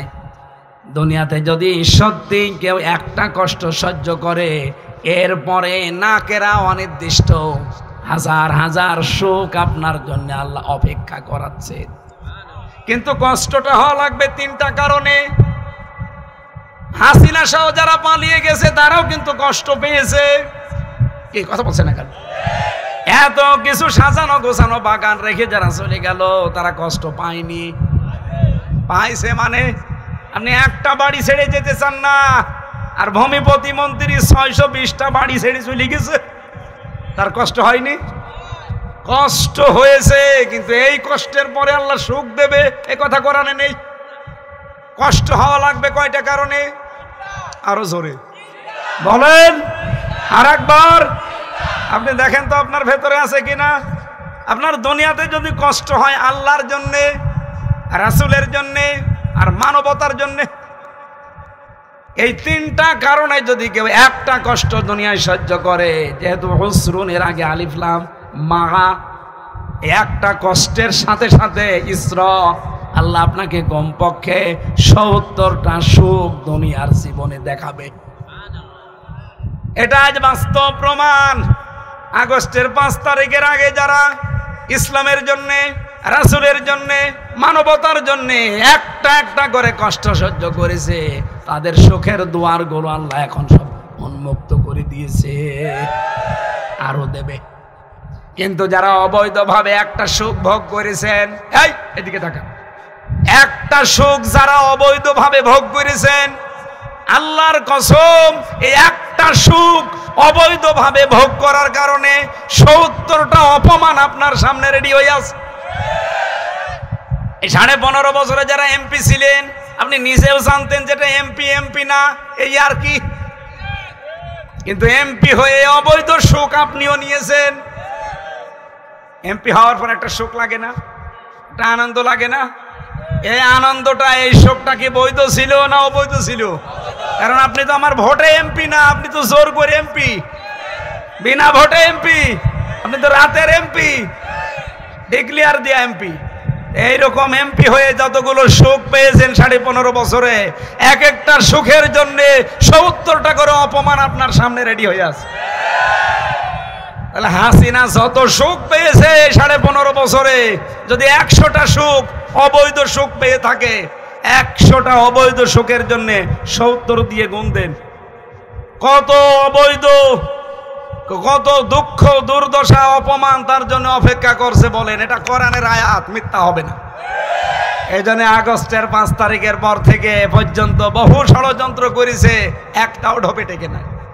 কারণ এগুলো আল্লাহ টিকাবে না। আপনি যা অবৈধ সুখ পেয়েছেন, এই সুখের জন্য এক একটা সুখে 70টা করে অপমান আপনার কপালে দুনিয়ায় আল্লাহ দেখাবে, এরপরে বরং যারা যারা পেয়েছেন তারা হিসাব করে বলেন। এই পাতি নেতা থেকে শুরু করে একেবারে পালানো পর্যন্ত সবাই কিন্তু সুখ পেয়েছিলেন। এটা কি বৈধ ছিল না অবৈধ?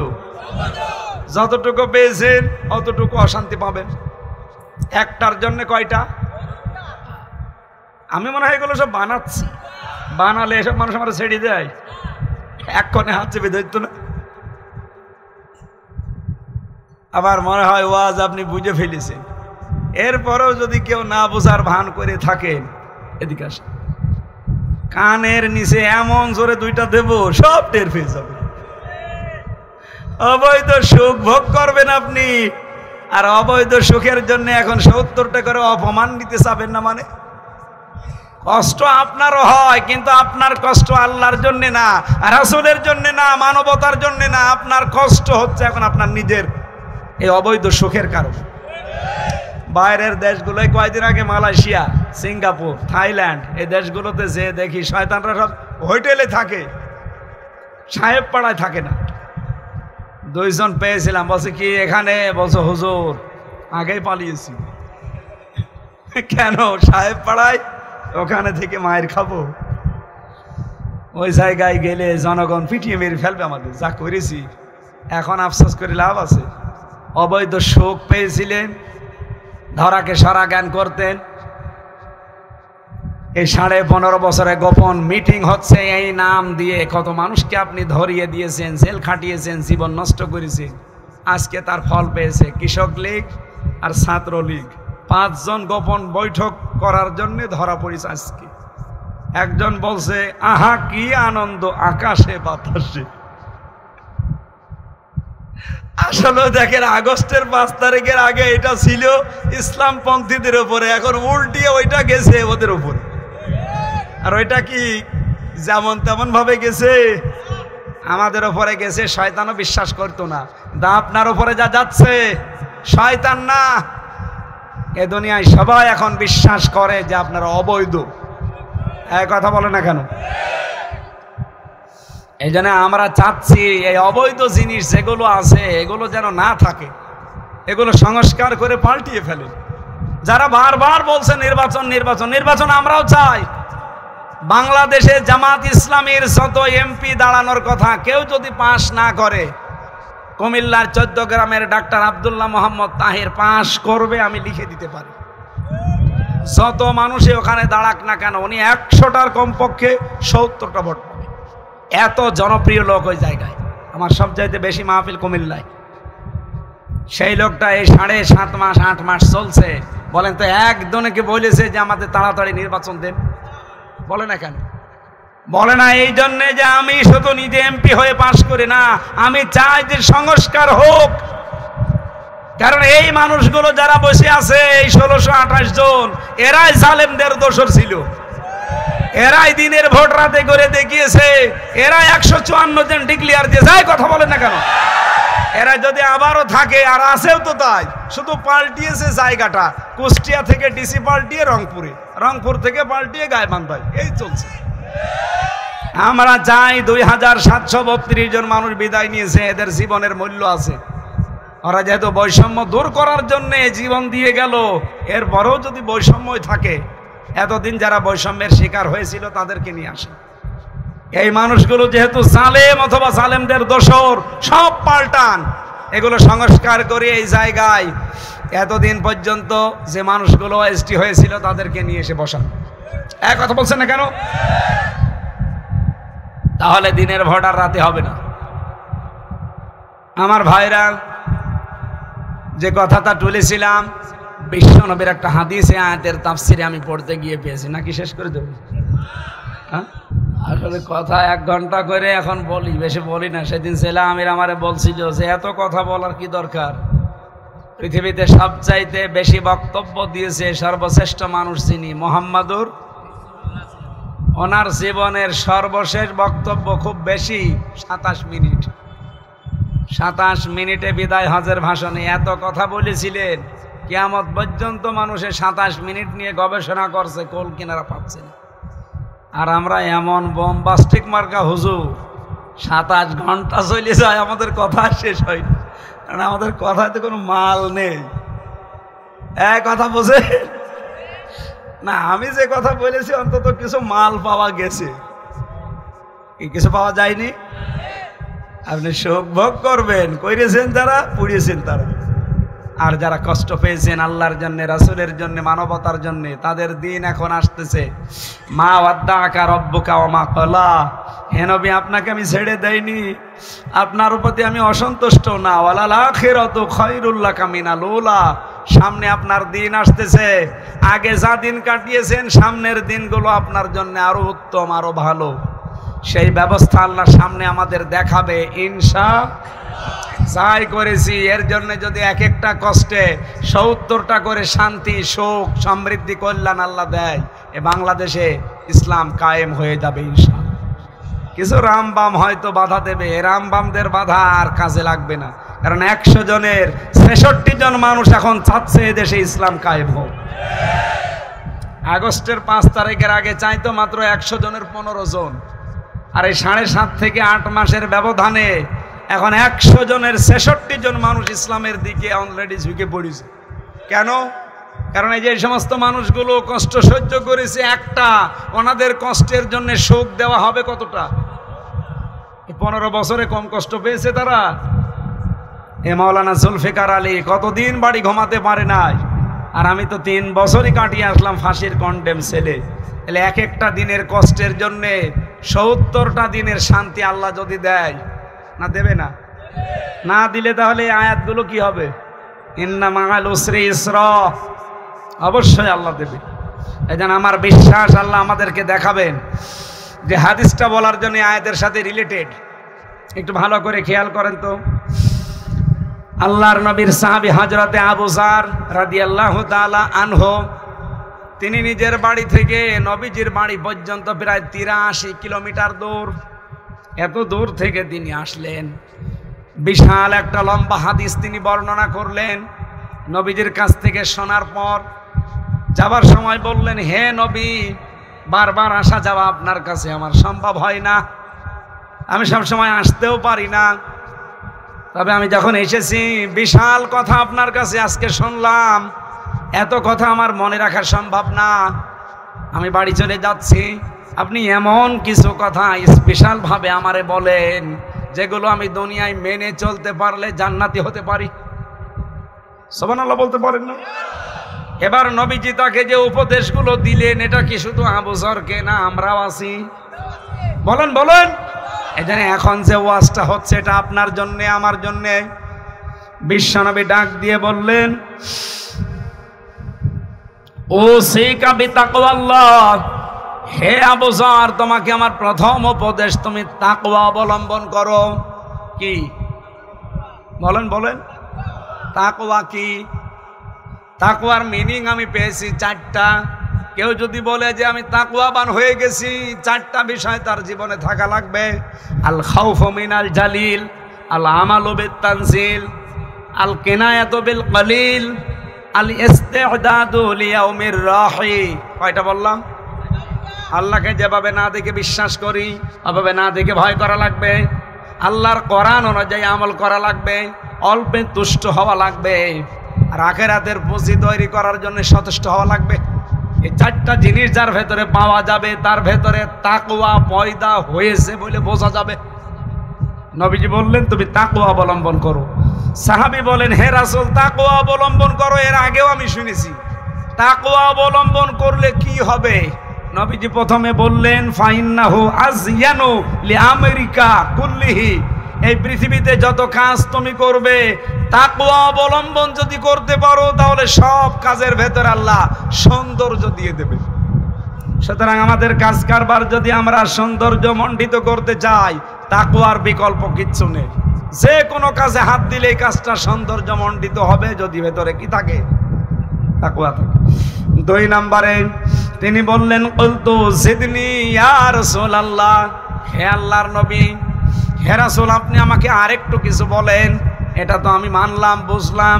বিশ্বনবী ডাক দিয়ে বললেন, আলাইকা বিতিলাওয়াতিল কোরআন ওয়া যিকরিল্লাহি আযজা ওয়া জাল্লা, তুমি নিজের প্রতি ফরজ করে নিবা, দুনিয়াতে যতদিন বেঁচে আছো কোরআন তেলাওয়াত ছাড়বা না। এই কোরআন তেলাওয়াত করা, কোরআন পড়া, এইটার জন্য আপনাদের এই মাদ্রাসা নাকি অন্য উদ্দেশ্য দিয়েছে? যিকরিল্লাহ আযজা ওয়া জাল্লা, আল্লাহর জিকির তুমি ছাড়বা না। এই 2টা জিনিস নিজের জন্য একেবারে অত্যাবশ্যক করে নাও। সাহাবী বলেন, হুজুর, এই 2টা যদি করি আমার কি লাভ হবে? বিশ্বনবী বলেন, এই 2টা কাজ করলে ফাইন্নাহু যিকরুল্লাকা ফিস সামা ওয়া নূরুল্লাকা ফিল আরদ, তোমার আলোচনা আমার আল্লাহ নিজে আসমানে করবে।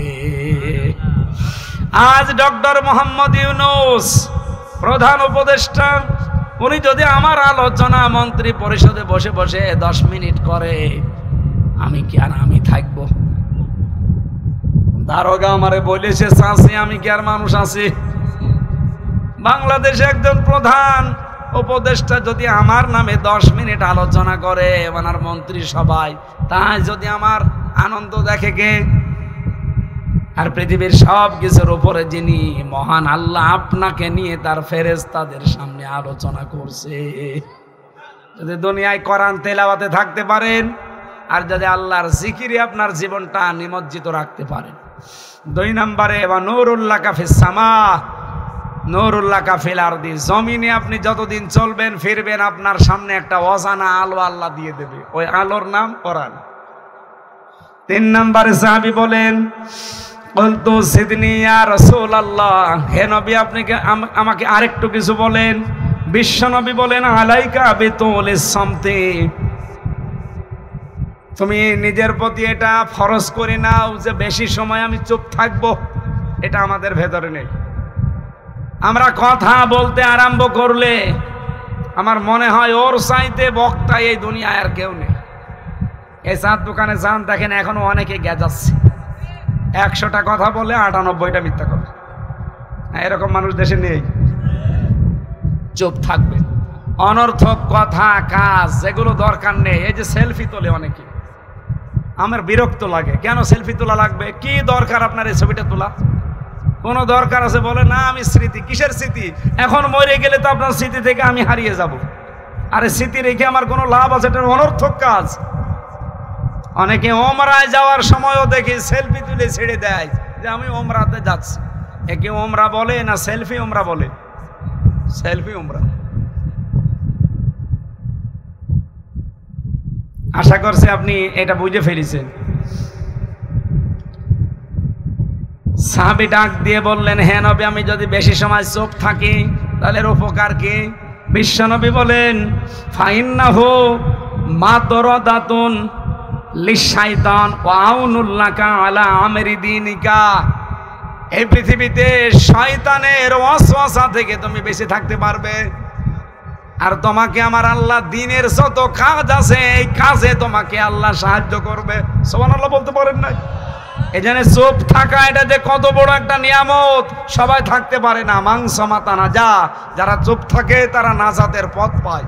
আমরা আজকে থেকে আমলটা করতে পারবো না ইনশাআল্লাহ। 4 নম্বরে সাহাবী বলেন, হে নবী জিদনি, বলতো জিদনি ইয়া রাসূলুল্লাহ, নবী আপনি আমাকে আরেকটু কিছু বলেন।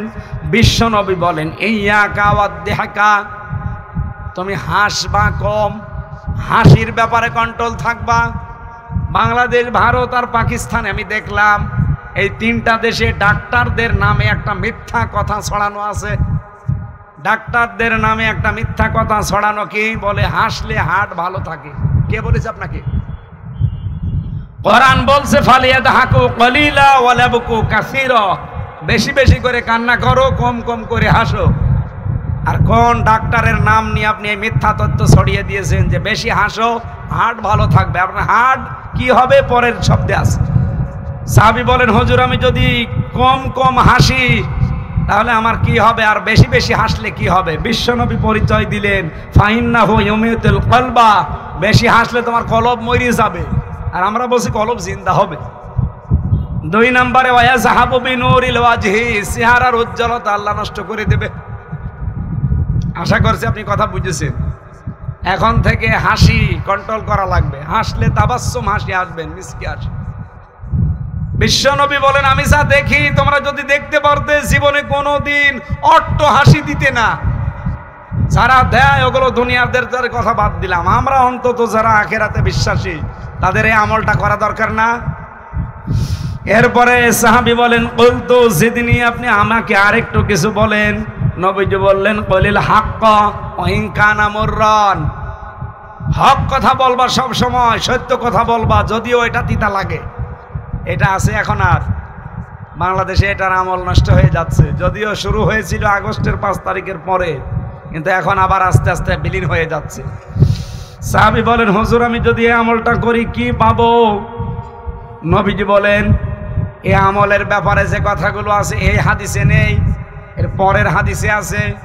কেউ যদি হক কথা সর্বদা বলতেই থাকে, তামাম পৃথিবীর সৃষ্টির ভেতরে আমার আল্লাহ তার প্রতি একটা অজানা ভয় তৈরি করে দেয়।